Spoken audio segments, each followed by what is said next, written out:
Adipaten Jumendra.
Matur nuwun Bu Camat, matur nuwun Pak Agung, matur nuwun Pak Lurah Purwosari kalian Pak Aji sembah nuwun sanget. Kula malah pekewet kalian jenengan jumeneng teng mriku kedane menikmati ya malah. Iya. Pangapunten, matur sembah nuwun, sukses kagem kita semua. Amin. Nggih, sembah nuwun. Terima kasih Bu Camat, Pak Dewan. Wah niki piyai Wah, sregep turun ke bawah. Betul Mbak Yusi, tenan kok luar biasa. Nuwun masa kok Allah. ning kene dhewe ku ora ono apa to Kang Pur. Masyaallah. Oh iya wis siji aku siji. Kok aku ke iki begiki kok dadi nuwun sewu Mbah Kadipaten yo disawer lho Bu Camat. Oh nggih. Nggih niki wong Bu Camat mawon nggih. Makasih nggih. Sembah nuwun. Nah, ngeten iki lho Mbah Lurah Dipaten lho yuk nggih. Luar biasa. Ngalah nyapur rasa. Dole cok repot-repot wis nyapur ya ngono sih. Aku wis ra penak ngene iki. Malah ora penak. Niki Mbak Lucy kalian Mas Gareng wonten pamundhut kula waos rumiyin. Siap. Assalamualaikum Mbak Dalang, waalaikumsalam. Saking Bapak Jonianto Ketua Panitia Bersih Desa Purwosari nyuwun gending lestari kalian gubuk asmara. Katur dumateng warga masyarakat Desa Purwosari sedayanipun kanthi atur sugeng amirsani lan midhangetaken pagelaran Ringgit Purwa sedalu natas mugi-mugi kita sedaya keluarga masyarakat Desa Purwosari tetap guyub rukun ayem tentrem gemah ripah loh jinawi. Amin. Mbah salam. Nggih, matur nuwun. Ugi saking Bapak Sumawan, Mbah Sumawan. Nah, menika ngersakaken sambel kemangi kalian ninggal katresnan. Katur dumateng warga RT 17 RW 3 Cepet Utara Desa Purwosari kanthi atur sugeng amirsani Ringgit Purwa sedalu natas. Mugi-mugi tansah pinaringan kawilujengan sukses anggenipun sami tetanen. Amin. Nggih. Saking Bapak Budiono kami tuwa dukuh ngimput. Nggih.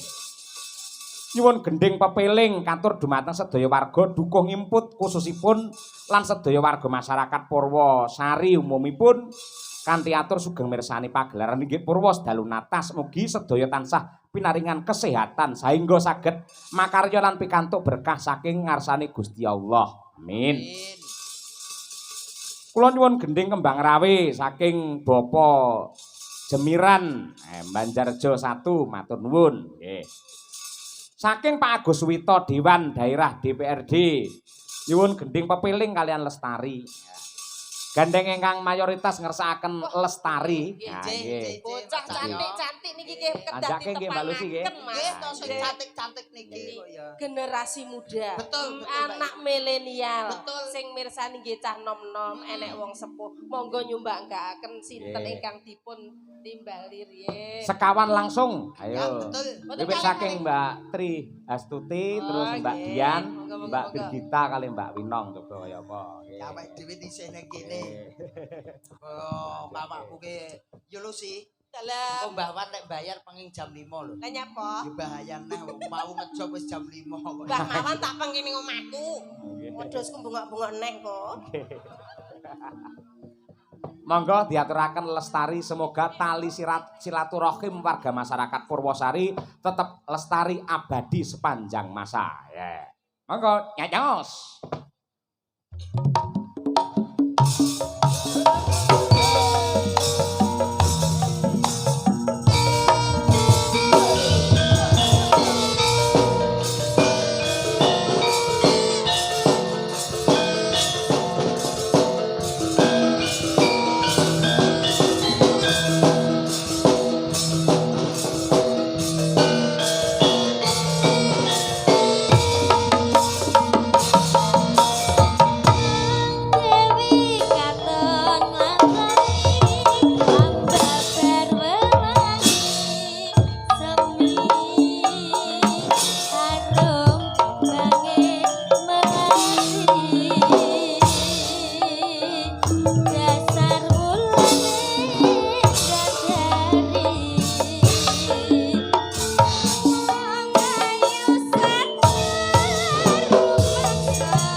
Makasih.